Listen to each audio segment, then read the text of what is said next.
다 함께 사도신경으로 우리의 신앙을 고백하겠습니다. 나는 전능하신 아버지 하나님, 천지의 창조주를 믿습니다. 나는 그의 유일하신 아들 우리 주 예수 그리스도를 믿습니다. 그는 성령으로 잉태되어 동정녀 마리아에게서 나시고 본디오 빌라도에게 고난을 받아 십자가에 못 박혀 죽으시고 장사된 지 사흘 만에 죽은 자 가운데서 다시 살아나셨으며 하늘에 오르시어 전능하신 아버지 하나님 우편에 앉아 계시다가 거기로부터 살아있는 자와 죽은 자를 심판하러 오십니다. 나는 성령을 믿으며 거룩한 공교회와 성도의 교제와 죄를 용서받는 것과 몸의 부활과 영생을 믿습니다. 아멘. 찬송가 492장 함께 찬양하겠습니다.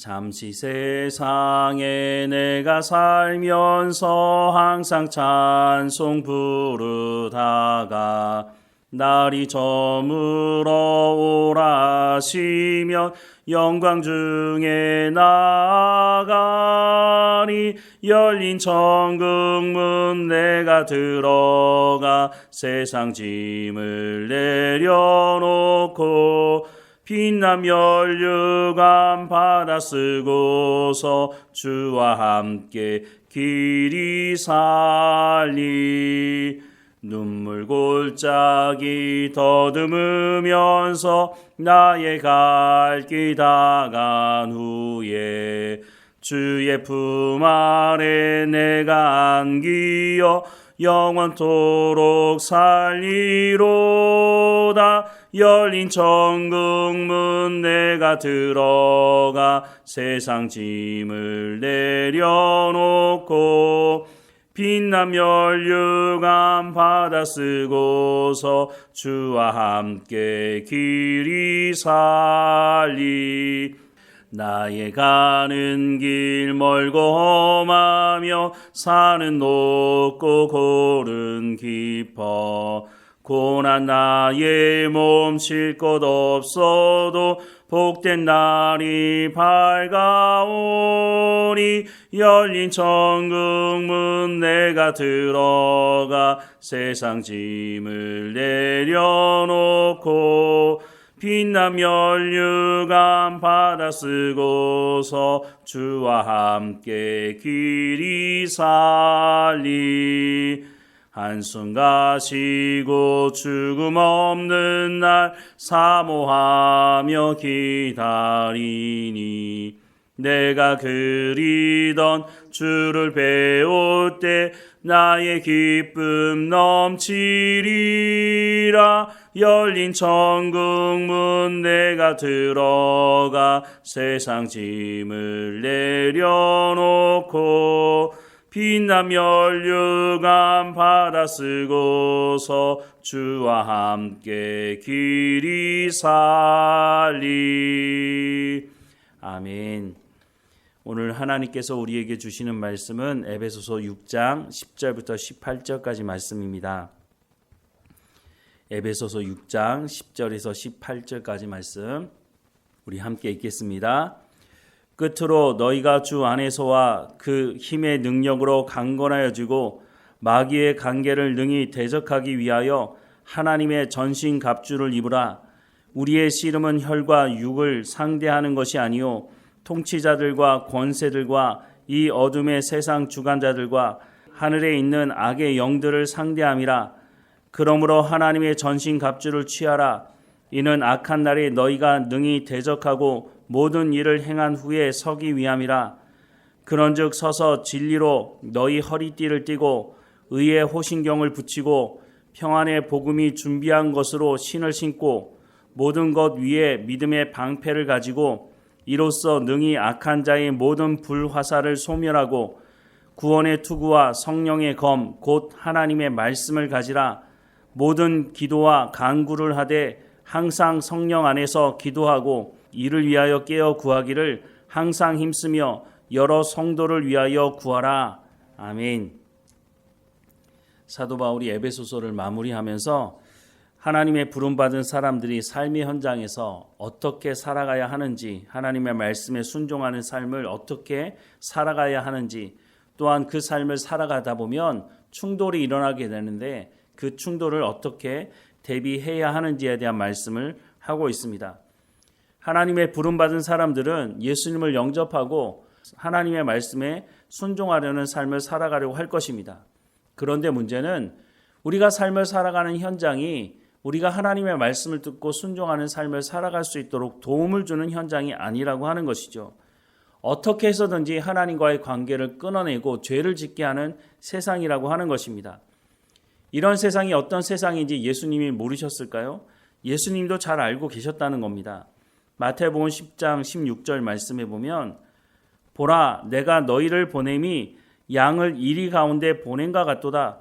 그러므로 너희는 뱀같이 지혜롭고 비둘기같이 순결하라 라고 말씀을 하고 있습니다. 우리가 하나님 말씀대로 순종하며 살아가려고 하면 고난이 있다고 하는 것도 말씀합니다. 디모데후서 3장 12절 말씀에 보면 무릇 그리스도 예수 안에서 경건하게 살고자 하는 자는 박해를 받으리라 라고 말씀합니다. 하나님 말씀대로 순종하다 보면 세상과 충돌이 일어날 수밖에 없고 그렇게 되면 세상이 우리를 박해하게 된다라고 하는 것을 성경은 분명히 말씀해주고 있다는 것이죠. 그러면 이것이 다이냐? 아니죠. 예수님은 마태복음 28장 18절에서 20절에서 이렇게 말씀합니다. 예수께서 나와 말씀하여 이르시되 하늘과 땅의 모든 권세를 내게 주셨으니 그러므로 너희는 가서 모든 민족을 제자로 삼아 아버지와 아들과 성령의 이름으로 세례를 베풀고 내가 너희에게 분부한 모든 것을 가르쳐 지키게 하라.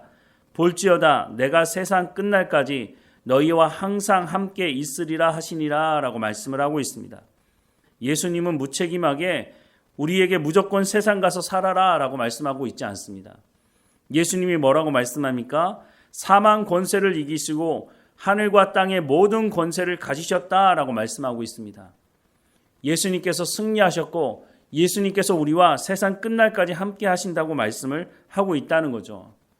또 빌립보서 2장 9절부터 11절 말씀해 보면 이러므로 하나님이 그를 지극히 높여 모든 이름 위에 뛰어난 이름을 주사 하늘에 있는 자들과 땅에 있는 자들과 땅 아래에 있는 자들로 모든 무릎을 예수의 이름에 꿇게 하시고 모든 입으로 예수 그리스도를 주라 시인하여 하나님 아버지께 영광을 돌리게 하셨느니라 라고 말씀합니다. 세상과 충돌이 일어날 때에 두려워하지 말라고 말씀하고 있습니다.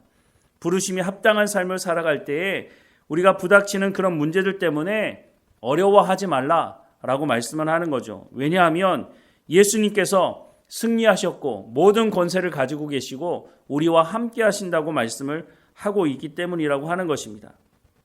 우리가 이 땅에 살면서 일어나는 그런 문제들을 그러면 어떻게 할 것이냐?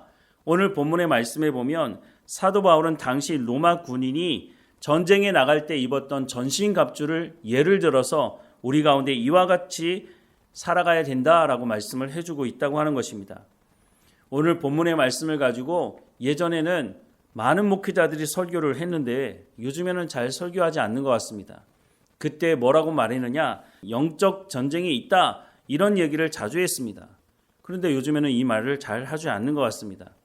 이 영적 전쟁은 아담과 하와 때부터 지금까지 또 예수님께서 오시는 그날까지 계속해서 있을 것이라고 하는 것입니다. 아담과 하와를 공격했던 그 사탄이 여전히 오늘 이 시대에도 예수 믿는 사람들이 죄를 짓게 하고 유혹하고 하나님과의 관계를 깨려고 수단과 방법을 가리지 않고 있다고 하는 것이죠. 이것을 전쟁이라고 표현을 하고 있는데 사실 너무 과도한 표현이 아닌가 하는 생각도 해보게 됩니다. 예수님께서 이미 승리하셨다고 말씀하고 있지 않습니까? 물론 요한계시록에 보면 전쟁에 대한 말씀을 하고 있기는 하지만 이미 예수님께서 승리하셨는데 이것을 전쟁이라고 하기보다는 일종의 충돌이 있고 싸움이라고 말하는 것이 더 맞지 않는가 하는 생각을 합니다. 예수님은 이미 사탄의 머리를 상하게 하셨다고 말씀합니다.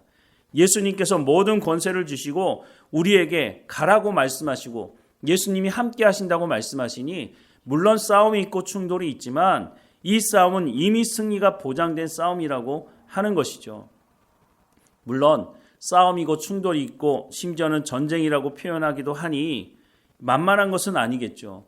우리가 준비 없이 삶을 살아가게 된다면 우리도 코가 깨지고 넘어지고 상처를 입게 되겠죠. 그래서 우리가 그런 상처를 받지 않도록 하기 위해서 전신갑주를 취하라 라고 말씀을 하고 있는 것입니다.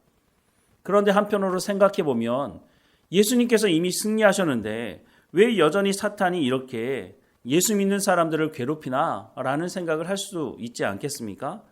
그런데 더 깊이 생각해 보면 사탄이 우리를 공격하는 이 싸움이 있다고 하는 것이 그리스도인들에게는 큰 유익이 될 수 있다고 하는 것입니다. 왜냐하면 우리가 긴장감을 가지고 살아가지 않으면 우리도 죄를 짓고 유혹에 넘어갈 수 있다는 것이죠. 우리가 이 땅에 살면서 영적인 싸움이 있고 그래서 이 영적인 싸움에서 우리가 승리하기 위해서 하나님의 말씀을 더 제대로 알고 순종하는 삶을 살아가기 위해서 긴장하게 된다면 이 영적인 싸움이 우리에게 무익한 것이 아니라 유익한 싸움이 될 수 있다는 것입니다. 아이들이 어렸을 때 아프고 난 이후에 더 성장하는 것처럼 우리가 이 영적인 싸움에 승리하게 될 때에 우리가 성숙한 그리스도인으로 살아갈 수가 있다고 하는 것입니다. 에베소서 4장 17절에서 24절 말씀해 보면 그러므로 내가 이것을 말하며 주 안에서 증언하노니 이제부터 너희는 이방인이 그 마음에 허망한 것으로 행한 같이 행하지 말라. 그들의 총명이 어두워지고 그들 가운데 있는 무지함과 그들의 마음이 굳어짐으로 말미암아 하나님의 생명에서 떠나 있도다. 그들이 감각 없는 자가 되어 자신을 방탕에 방임하여 모든 더러운 것을 욕심으로 행하되 오직 너희는 그리스도를 그같이 배우지 아니하였느니라. 진리가 예수 안에 있는 것 같이 너희가 참으로 그에게서 듣고 또한 그 안에서 가르침을 받았을진데 너희는 유혹의 욕심을 따라 썩어져가는 구습을 따르는 옛사람을 벗어버리고 오직 너희의 심령이 새롭게 되어 하나님을 따라 의와 진리의 거룩함으로 지으심을 받은 새 사람을 입으라 라고 말씀을 하고 있습니다. 하나님의 부름받은 사람들이 어떤 사람인지 알지 못해서 옛사람으로 돌아가는 사람들이 있는데 너희는 새 사람을 입었으니 이제는 그의 부르심에 합당한 삶을 살아가면 된다라고 말씀을 하고 있는 것입니다. 그렇게 하기 위해서 전신갑주를 취해야 된다라고 말씀을 하는데 이 전신갑주를 취하는 것에 가장 중요한 것이 성령의 충만함을 받는 것입니다. 마지막 부분에 가서 이 말씀을 하고 있지만 사실은 성령이 충만해야 우리가 이 모든 전신갑주를 온전히 취할 수 있다는 것을 말씀을 해주고 있는 것입니다. 우리가 영적인 싸움을 하기 위해서는 영적인 무장을 해야 하는 것입니다. 우리가 로마 군인이 입었던 것처럼 그것을 몸에 장착하라는 말이 아닙니다. 영적인 싸움 아닙니까? 우리의 영적인 싸움을 하기 위해서는 영적으로 이런 무장들을 해야 된다라고 하는 것을 말씀해주고 있는데 그에 앞서서 가장 중요한 것이 우리가 성령의 충만함을 받아야 된다라고 말씀을 해주고 있는 것입니다. 사랑하는 여러분, 우리가 살아가는 삶의 현장에서 하나님 말씀대로 순종하는 것이 만만치 않습니다. 그렇다고 해서 우리가 그 삶을 포기해야 하느냐? 그렇지 않다고 하는 말씀을 하고 있는 거죠. 예수님께서 우리와 함께 하시고 성령을 통해서 우리 가운데 이 전신갑주를 입게 하시며 우리가 승리를 맛보게 하신다고 말씀을 합니다. 우리가 이 싸움에서 한 번 승리하고 두 번 승리하고 세 번 승리하게 되면 그 승리의 맛을 알게 되지 않겠습니까? 그러면 그 승리의 맛이 바로 예수 믿는 삶의 그 맛이 무엇인지를 알게 하는 길이라고 또 우리 가운데 말씀해 주고 있다고 하는 것입니다.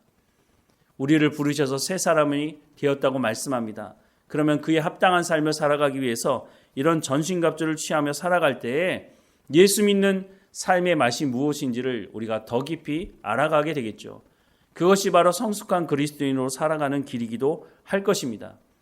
누군가 우리에게 왜 예수를 믿어야 되느냐고, 예수 믿고 나서 어떤 삶의 변화가 있느냐고 그렇게 물어볼 때 우리가 이 영적 싸움에 이기며 살아가게 된다면 그 사람들에게 이 맛이 무슨 맛인지를 분명히 설명해 줄 수 있게 될 것입니다.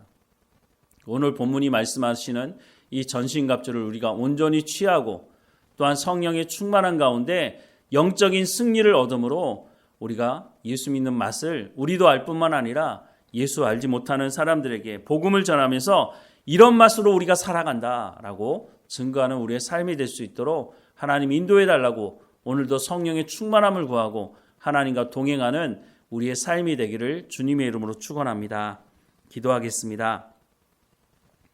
사랑하는 하나님, 우리가 살아가는 이 세상에 영적인 싸움이 있습니다. 우리가 싸우게 되는 이 영적인 싸움이 만만치 않은 싸움인 것을 보게 됩니다.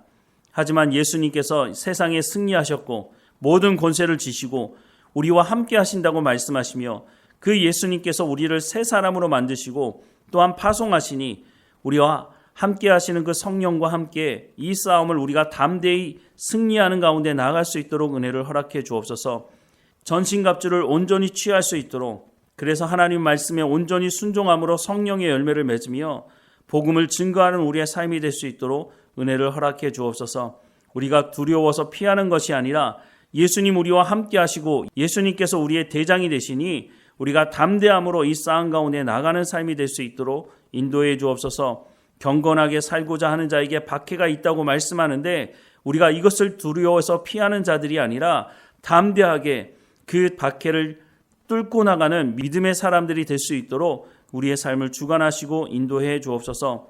오늘 어느 곳에 있든지 하나님과 동행하게 하시고 하나님께 영광을 돌리는 감사가 넘치는 우리의 삶이 될 수 있도록 우리의 삶을 주관하시고 인도해 주옵소서. 육체의 연약함을 가지고 있는 성도들, 치료의 가정 가운데 있는 성도들 하나님께서 붙들어 주셔서 온전히 회복되게 하시고 강건해지게 하셔서 이 영적 싸움을 온전히 이룰 수 있도록 하나님 인도해 주옵소서. 늘 우리와 함께 하시고 우리를 인도하시는 하나님께 감사드리고 예수 그리스도의 이름으로 기도드립니다.